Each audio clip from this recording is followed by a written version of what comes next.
கூப்பிட்டீங்களா பாட்டி? ஆமாம்மா, நான் தான் உன்னை கூப்பிட்டேன். எனக்கு உன்னோட அட்வைஸ் வேணுமா?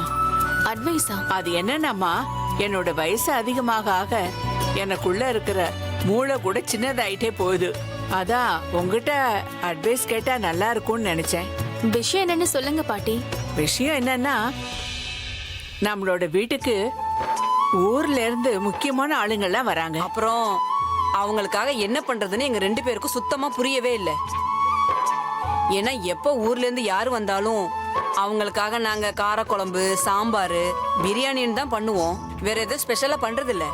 ஆனா இந்த தடவை ஏதாவது வித்தியாசமா பண்ணலான்னு நாங்க நினைக்கிறோம்.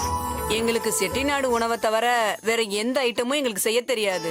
தெரியவே இல்லைன்னா எப்படி? நாம தான் நல்லா பார்க்கணும். இல்ல, நான் என்ன சொல்ல வரேன்னா, அவங்களுக்கு இந்த ஐட்டம்ஸ் எல்லாம் ஒன்றும் புதுசு இல்ல, ஏற்கனவே சாப்பிட்டுருப்பாங்க. அவங்களுக்கும் இதையெல்லாம் சாப்பிட்டு சாப்பிட்டு ரொம்ப போர் அடிச்சிருக்கும். அவங்க லீவுக்கு இங்க வராங்கன்னா நாம ஏதாவது ஸ்பெஷல் ஐட்டம்ஸ் பண்ணி ஆகணும். அதாவது பாத்தீங்கன்னா தம் பிரியாணி இந்த மாதிரி ஏதாவது. அப்புறம் பாவ் பாஜி கூட நாம பண்ணலாம் பாட்டி. புதுசா ஐட்டம்ஸ் பண்ணி கொடுக்கலாமே. அடரே, ரொம்ப நல்லா இருக்கே. நான் இந்த மாதிரி எப்பவுமே யோசிச்சதே இல்ல தெரியுமா? நீ சொல்றது சரிதான். இந்த வாட்டி அவங்களுக்கு எல்லாமே டிஃப்ரெண்டா பண்ணி கொடுப்போம். ஆனா அவங்களுக்காக இதெல்லாம் யார் பண்றது? நீங்க அதை பத்தி எல்லாம் கவலைப்படாதீங்க. அவங்க எப்ப வராங்கன்னு மட்டும் சொல்லுங்க, நான் எல்லா ஏற்பாட்டையும் பண்ணிடுறேன். ஓகேயா? Mad family, mad people. Chennai மாதிரி பெரிய சிட்டில இருந்துகிட்டு இப்படி லோக்கலா பேசிட்டு இருக்காங்க. சாப்பாடுல என்ன பண்ணணும்? இவங்க டார்ச்சரை எவ்வளவு நாளைக்கு தாங்கணுமோ தெரியல. Good morning ma'am. Good morning sir Monica. வணக்கம் பாட்டி. நீ இப்ப கரெக்டான டைமுக்கு தான் வந்திருக்க. இங்க பாரு, அவரோட மியூசிக் ரூம்ல சில கான்சர்ட் பேப்பர்ஸ் எல்லாம் இருக்கு. அவரோட கான்சர்ட் நடக்க போதில்ல, நீ அந்த பேப்பர்ஸ் எல்லாம் ரொம்ப பத்திரமா வச்சுக்க. அப்புறம் அப்ப இல்ல ஒரு நிமிஷம் இரு.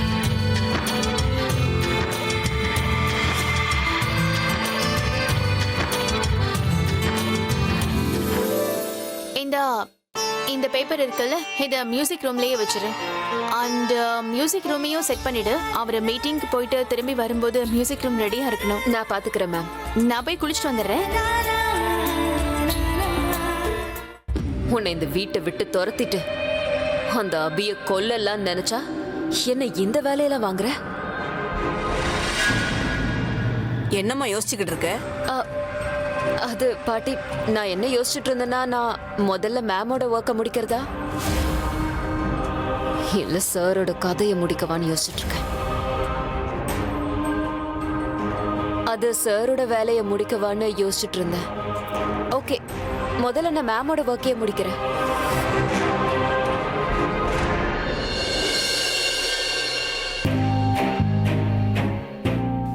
அது சரி இந்து, நீ ஒரு விஷயத்த நோட்டீஸ் பண்ணியா? என்ன? அதான் அந்த பொண்ணு இருக்கால, அவ பதில் சொல்லும்போது அவளுக்கு நம்ம வீட்டு ஆளுங்களை பத்தி நல்லாவே தெரிஞ்ச மாதிரி நம்ம கிட்ட பேசிட்டு இருந்ததை கவனிச்சியா? ஆமாக்கா, பொன்னி அந்த சிமோனிக்கு வேலை கொடுத்துட்டு இருக்கும்போது எனக்கு அப்ப என்ன தோணுச்சு தெரியுமா? நம்ம பிரக்யாவே அவளுக்கு ஆர்டர் போடுற மாதிரி இருந்துச்சு. எனக்கு இப்போ முழுசா நம்பிக்கை வந்துருச்சு இந்து. இவ கண்டிப்பா நம்மளோட பிரக்யா தான், சந்தேகமே இல்லை. அப்படின்னா இவங்களுக்கும் என்ன மாதிரியே அவ பொண்ணு இல்ல, பிரக்யா தாங்கிற சந்தேகம் வந்துருச்சு. இருந்தாலும் இதை கன்ஃபார்ம் பண்ணி ஆகணுமே. அவளை நோட் பண்ணிக்கிட்டே இருக்கணும். அந்த பொண்ணிய பத்தி எல்லா விஷயத்தையும் தெரிஞ்சுக்கணும். ஆனா இந்த விஷயத்த பத்தி நான் ஆலியா கிட்ட சொல்லவே மாட்டேன். அவ எனக்கு ஹெல்ப் பண்ண மாட்டா. நான் தேவையில்லாம சந்தேகப்படுறேன்னு என்னையே சத்தம் போடுவா. தனு, நீ இவ்ளோ காலையில இங்க என்ன பண்ணிட்டு இருக்க? அது ஒண்ணுலையே. சரி, அதெல்லாம் விட என் ரூமுக்கு வா, உங்ககிட்ட கொஞ்சம் இம்பார்ட்டண்டா பேசணும். வா. ஆலியா, நீ போ, நான் வரேன். ஏன், என்னாச்சு? நான் அது ரூம்ல ஏதோ மறந்துட்டேன், அதை போய் எடுத்துட்டு வரேன். Okay, don't be late. யா.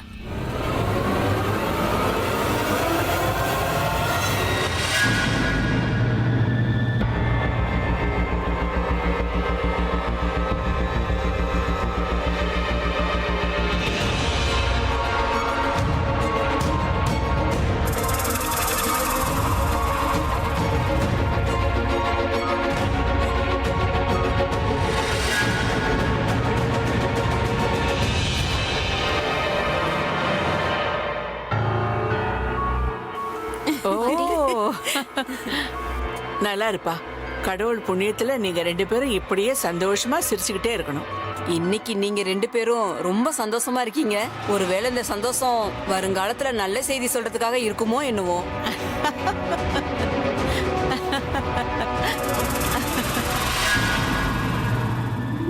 என்ன நீங்க இப்படி பேசுறீங்க? வா இப்படி வா, வந்து உக்காரு. இந்த பிரபாவையும் த்ரிஷாவையும் என்னால ஒன்னா பார்க்க முடியலையே. இன்னைக்குன்னு இவங்க 2 பேரும் இவ்வளவு சந்தோஷமா இருக்காங்க. இவங்களோட இந்த சந்தோஷத்தையும் நெருக்கத்தையும் பார்க்கும்போது பிரபாக்கு நான் ஹிஸ்டரி ஆயிட்டேன்னு தோணுது. அண்ட் ஹிஸ்டரியை படிக்கத்தான் செய்வாங்க, ஹிஸ்டரியில வாழ மாட்டாங்க.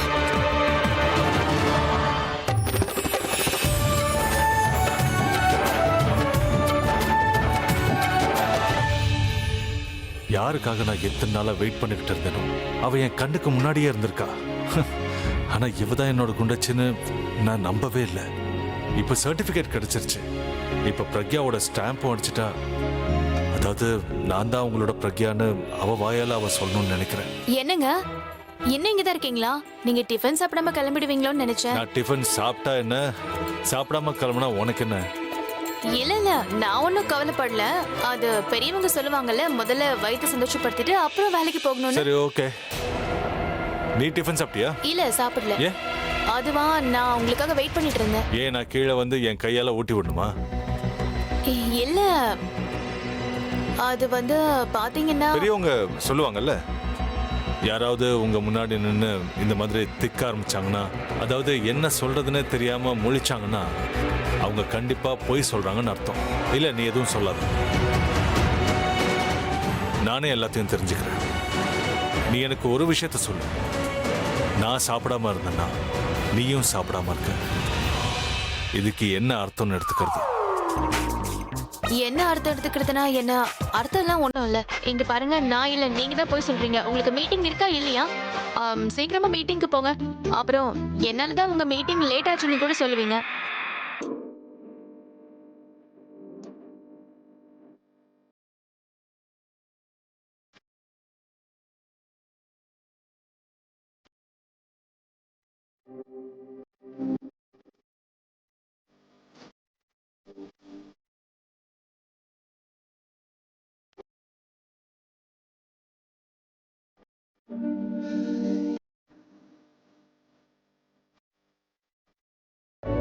நான் கேட்ட கேள்விக்கு இன்னும் பதில் சொல்லல.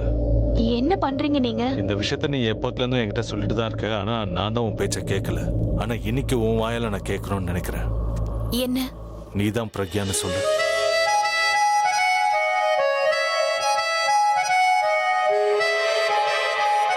என்னோட பிரக்யா.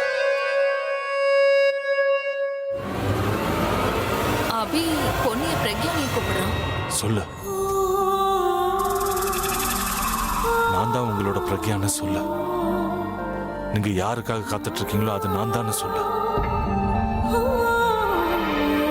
நீ என்கிட்ட அந்த விஷயத்த சொல்லிட்டே தான் இருந்த, ஆனா நான் தான் அதை கேட்க மறந்துட்டேன். ஆனா இப்போ அதை தவிர வேற எதுவும் கேட்க விரும்பல.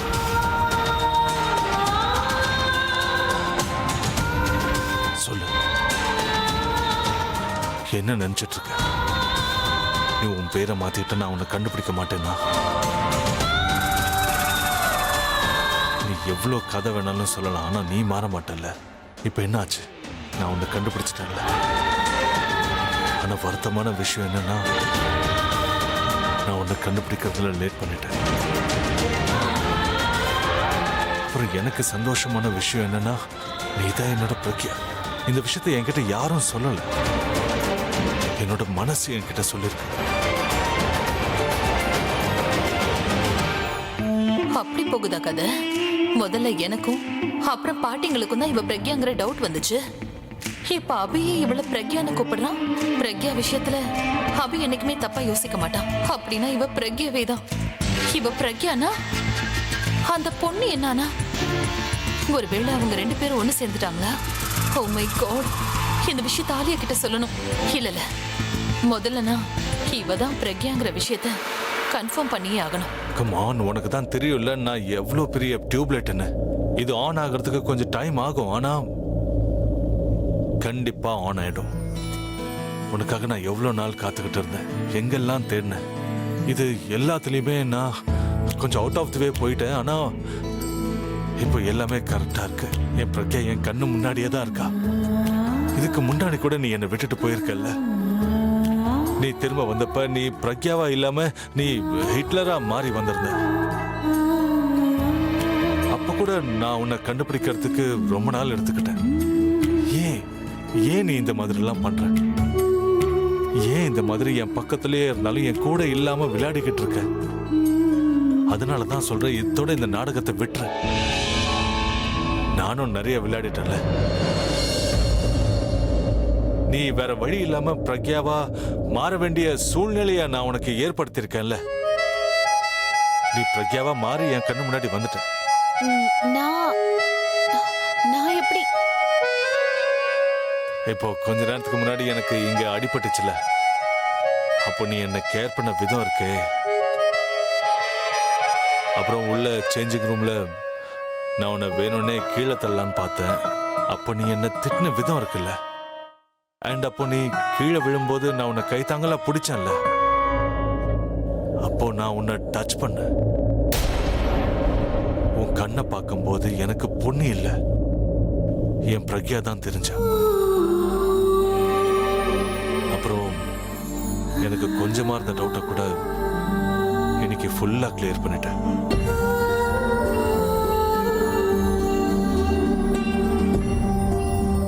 இந்த லக்கி ஜாக்கெட் எடுத்துட்டு வந்து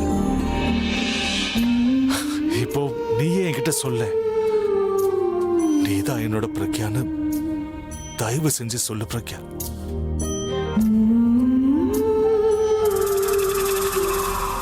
இவ்வளவு நாளா நான் காத்துக்கிட்டு இருந்தது உனக்காகன்னு சொல்லு. நான் உனக்காக எப்படி துடிக்கிறேன்னு எனக்காக துடிக்கிற பிரக்யா நீதான்னு சொல்லு.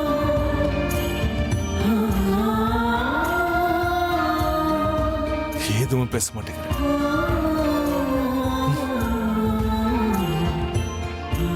நீ பேச மாட்ட. சரி, இன்னொரு கேம் விளையாடுவோம்.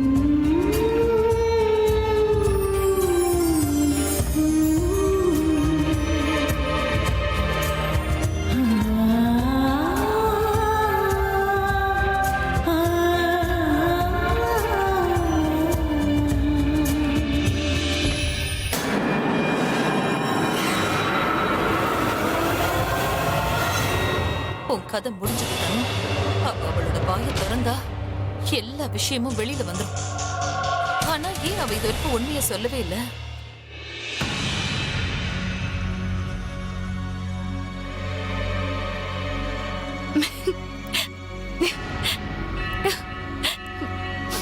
என்னாச்சு?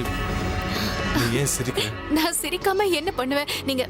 நீங்க ராக் ஸ்டார் இல்லாம காமெடியனா இருந்திருக்கணும். இது சிரிக்கிற விஷயம் தானே. இவ்வளவு நாள நான் உங்ககிட்ட நான் தான் பிரக்யான்னு சொல்லிக்கிட்டு இருந்தேன். நீங்க ஒத்துக்காம இருந்தீங்க. இப்ப திடீர்னு வந்து என்கிட்ட நீ தான் பிரக்யாங்கிறீங்க. இங்க பாருங்க, அது நான் தான் பிரக்யான்னு நீங்க நம்பணும்னு நினைச்சுக்கிட்டு இருந்தேன். ஆனா உங்க கூட இருந்ததுக்கு அப்புறம்தான் உங்களை ஏமாத்த கூடாதுன்னு என் மனசுக்கு தோணுச்சு. அது ரொம்ப தப்பா இருக்கும். இங்க பாருங்க, நான் பிரக்யா மாதிரி உங்களை பாத்துக்கிறது, அப்புறம் பிரக்யா மாதிரி உங்க கூட சண்டை போட்டதெல்லாம் நான் ஏன் பண்ணேன்னு பாத்தீங்கன்னா, நான் தான் பிரக்யான்னு நீங்க நம்பணும்ல. நான் பிரக்யா இல்ல. அப்புறம் இந்த ஜாக்கெட் இங்கி பிங்கி பாங்கி போட்டேன், அதுலதான் நான் இதை எடுத்தேன். நான் ஒன்னும் பிரக்யா இல்ல, நான் பொன்னி, பிரக்யாவோட டூப்ளிகேட் தான் நான். Thank God. ஒரு நிமிஷம் நான் கூட இவ தான் பிரக்யாவோன்னு நினைச்சிட்டேன். ஆனா இவ பொன்னியே தான். அது வரைக்கும் நான் சேஃப் தான். உனக்கு ரொம்ப சிரிப்பு வருதுல்ல? என்னோட ஹெல்ப்லெஸ்னஸை பார்த்து நீ பிரக்யாவா இல்லையான்னு கண்டுபிடிக்க முடியாததுன்னு நினைச்சு உனக்கு சிரிப்பு வருதுல்ல? ஆனா உன்னோட முட்டாள்தனத்தை பார்த்துதான் எனக்கு சிரிப்பு வருது. என்ன நினைச்சிட்டு இருக்க நீ இந்த மாதிரி பொய் சொன்னா நான் நம்பிடுவேன்னா? நீ எவ்வளவு நடிக்கணும்னு நினைக்கிறியோ நீ நடிச்சுக்க. ஆனா உண்மை என்னன்னு நான் கண்டுபிடிச்சே தீருவேன். உன் கண்ணுல பார்த்த அந்த உண்மையை நான் கண்டுபிடிப்பேன். நான் அதை ஃபீல் பண்ணியிருக்கேன். நீ என்னோட பிரக்யாங்கிற உண்மையை ப்ரூவ் பண்றதுக்காக உன்னை உண்மையை சொல்லுன்னு சொல்லலை. நான் கேட்கறது என்னோட மனசுக்காக, ஏன்னா என்னோட மனசு அதை கேட்குது.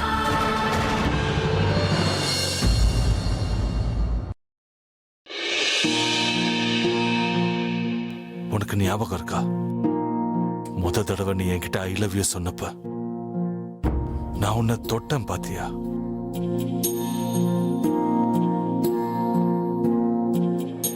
அது இதே மாதிரி தான் இருந்துச்சு.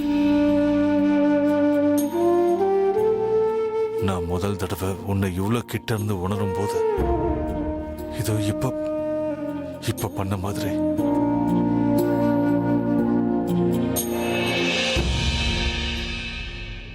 சொல்லு.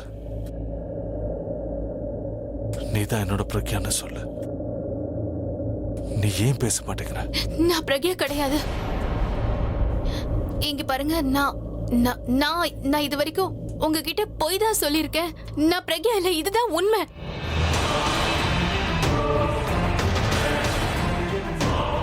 ஒருவேளை இதுதான் உண்மைனா நீ ஏன் என்ன பார்க்கறதுக்கு தயங்குற? சொல்லு. ஒருவேளை நீ பிரக்யா இல்லைன்னா என் கண்ணை பார்த்து ஏன் பேச மாட்டேங்கிற? அது நான் இருக்கட்டும், விட. நீ எதுவும் பேச வேண்டாம். உன் கண்ணால என்கிட்ட போய் சொல்ல முடியல. நீ என்ன சொல்லி என்ன பிரயோஜனம்? நீங்க எதுக்கு இப்ப இப்படி பண்றீங்க? உங்ககிட்ட தான் நான் பொண்ணுங்கிறதுக்கான எல்லா ஆதாரமும் இருக்குல்ல, அப்புறம் எதுக்கு இவ்ளோ கேள்வி கேக்குறீங்க? ஏன்னு சொல்லுங்க. அந்த ப்ரூஃப்ஸ் எல்லாம் எனக்காக தானே, என்ன முட்டாளாக்கணுங்கிறதுக்காக தானே. ஆனா இந்த மனசை நான் என்ன பண்றது? இதுக்கு நான் எப்படி புரிய வைக்கிறது?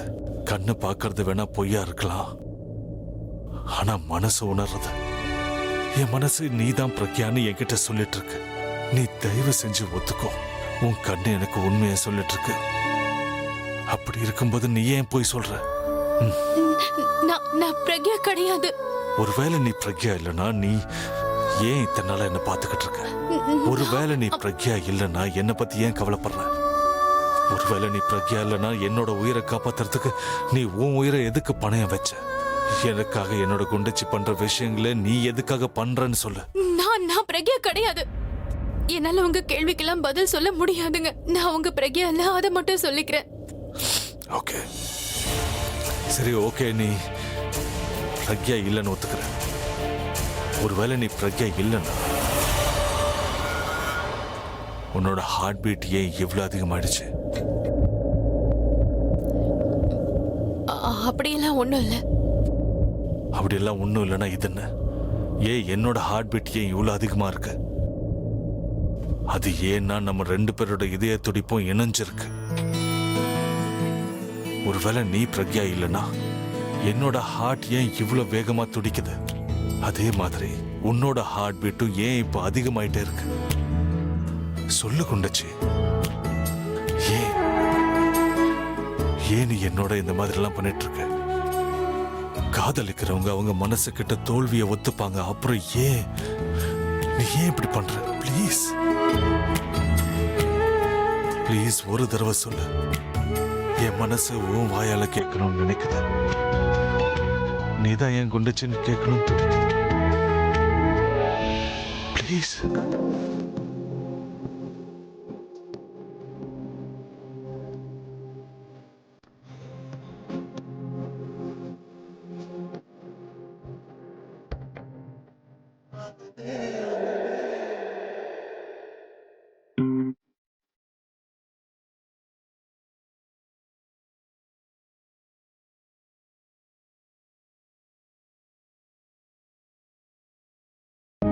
இந்த பொண்ணு என்னதான் நினைச்சிட்டு இருக்கா?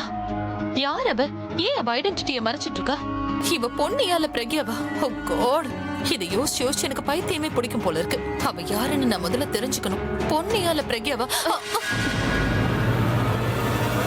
It's okay, it's okay. சாரிலாம் சொல்ல வேண்டிய அவசியமே இல்லை. நீ ரொம்ப அப்செட்டா இருக்கிறது எனக்கு தெரியும். நீ எதுக்கு அப்செட்டா இருக்கன்னு கூட எனக்கு தெரியும். நீ பார்க்க கூடாத விஷயத்த பார்த்துட்ட தானே? But it's okay. நான் உன்னை நீ சாரி சொல்லறதுக்கு முன்னாடியே மன்னிச்சுடுறேன். How dare you?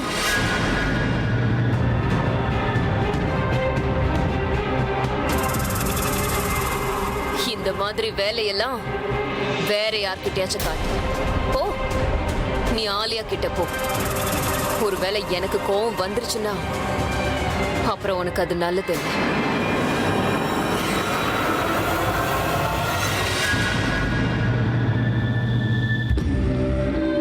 I know. என்ன மாதிரி உனக்கும் அந்த அபியும் பிரக்யாவும் ஒன்னா இருக்கிறது பிடிக்கல. இது ஒண்ணுதான் நம்ம 2 பேருக்குள்ள இருக்க காமன். அதுக்காக உன் கூட கூட்டி வைக்க முடியாது. என் வேலையை நான் தனியா தான் செய்யணும். கொஞ்சிக்கிட்டு இருக்க இந்த லவ் பேர்ட்ஸை முதல்ல நான் பிரிச்சாகணும்.